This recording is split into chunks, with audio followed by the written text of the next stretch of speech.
And then let's talk about why this beer was made. So what was the driver behind it? So yeah, it's for our 10th anniversary. So it was 10 years in May that we brought the Lacons back from independence. So I haven't had them brought out by Whitbread in the 60s. 10 years ago we got them back, and we're back as an independent business again. So that we felt we had to brew a beer to celebrate that.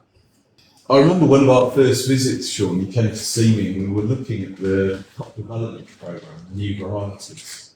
Yep. And I got you excited about a couple of them coming through the lines. And in fact, you guys were one of the first breweries to see Harlequin. Yep. Do you think, having seen that at such an early stage, helped you make the selection to bring it into the Origins beer as part of the story? Yeah, I think so. I think, for us, the whole Origins was about kind of tipping a nod to guys like yourselves and Chris that supported us through the journey so far, but also kind of looking at our story. So I think Harlequin is kind of a little bit like Lacons. It's kind of a British hop, but it's kind of new style British hop. And I think that's certainly something that we've really looked to bring into Origins in terms of it's kind of that traditional with a new way of looking at it. So it's been great. Yes. Yeah, okay, a celebration of the past whilst looking at the future. 100%. That's exactly what we're trying to do with Origins. I think it was kind of like that tick back to what we were doing, what Lacons was probably doing, 100 years ago to what we're now doing now. I know you did a lot of work with Chris on the recipe as well as the meetings that we had. So tell us a little bit about the malt that you took in and the work you did there. Yeah. Chris, after meeting with Chris, it was the case that we went across, actually did a full site visit with them, saw what the malting process was, and actually got the opportunity to go and look at the floor maltings. So we've selected the extra pale Maris Otter floor malt 19. So it's sung really well throughout the beer. So it's just beautifully presented itself across what we've tried to actually get across to the pubs. So yeah, it's a tribute to them as well for what they do, a traditional process of actually floor malting. And the Maris Otter variety itself, effectively, has been rescued from Absolutely, dying out. and that's why we use it across all of our range. I'd say Maris Otter goes in every single one of our beers. It's that traditional maritime barley, which we know is going to produce some top quality beers every time we use it. Yeah, and it goes back to that whole tip to the future, past and the present. So That's right. Obviously we use Maris and everything that we do, but actually in this beer we've used it the way that it would have been malted back into the early part of the 20th century. So, and it brings a beautiful body to the beer. I think the floor malting, it's difficult to put your finger on what it does, but it does something different. Isn't it? There's something magical in You that do get some process. different characteristics from it for sure, let's say, compared to the traditional extra pale Maris Otter. The floor malt 19, I'd say there's that definite colour profile, the whole malt profile itself, it just carries some really good taste. Yeah, there is the taste profile. There's a subtle but very distinct difference.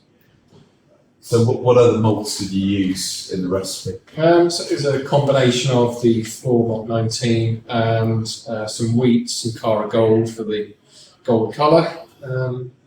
so it's very simple. Very simple grist for a Fantastic gold colour. a traditional style we were going for, with the new range of hops available to us from the experimental program as well. So as well as Harlequin, we put in 2 experimental hops We did. from the USA, because when we reimagined the recipes from the original Lacons with fantastic Encore and Legacy, there are some US hops in there, because the US hops really give it zing. Yeah. Well, that's what they've been perceived to be. So some of the new varieties, imaginatively titled CF298 and CF299. What do you feel they brought to this beer?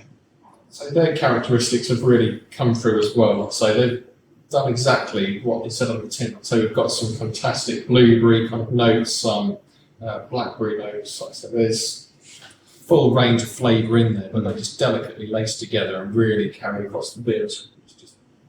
There's no off notes in there at all. It's just It's a full fruit bowl, isn't it? It is, yeah, like I say, I think the combination of CF298, 299, going back to the Lacons house strain of yeast, the S3 kind of flavours what are in there as well, and the floor malt 19, they've all come together fantastically well, just make a really nice kind of beer.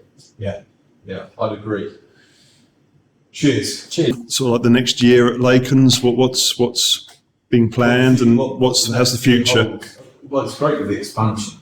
Yeah, I think that's it. I think we're betting in the expansion. So for us, we've started to develop a keg range. So Encore now is in cask, keg, and bottle. So really good on that. We're seeing Encore is absolutely booming in the east now.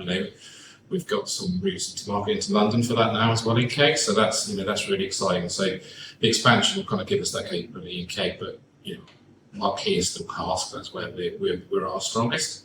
But it does give us that opportunity. So that is just about building. We're probably at least kind of 50 to 70% up year on year in terms of volume of sales now. So guys over here have to work a lot harder, but we've got we've built for that level of business. So yeah, probably a few more bodies around the place to make Chris's life easier. But yeah, that's the plan. Just carry on. We've got our core range. We'll continue to work with you guys on some really exciting seasonals. Seeing what you've got in terms of hops. Working with Chris and some of the different malts they've got. But yeah, just kind of having that core range, but really doing some innovation stuff around it as well, which is really exciting for us. And we can expect to see your beers further around the country with this expansion, can we? Hopefully, yeah. Like I say, our strategy is very much own our own heartland first, and I think that goes with selling our beer, but also that connection with the community that Chris touched on earlier. But yes, and we're starting to work with some of the national players as well now in terms of getting that further afield, and actually it's really good because we're not actually having to sell our beer so much now. People want our beer, and that's always a nice place to be in. To be fair, so yeah, exciting times.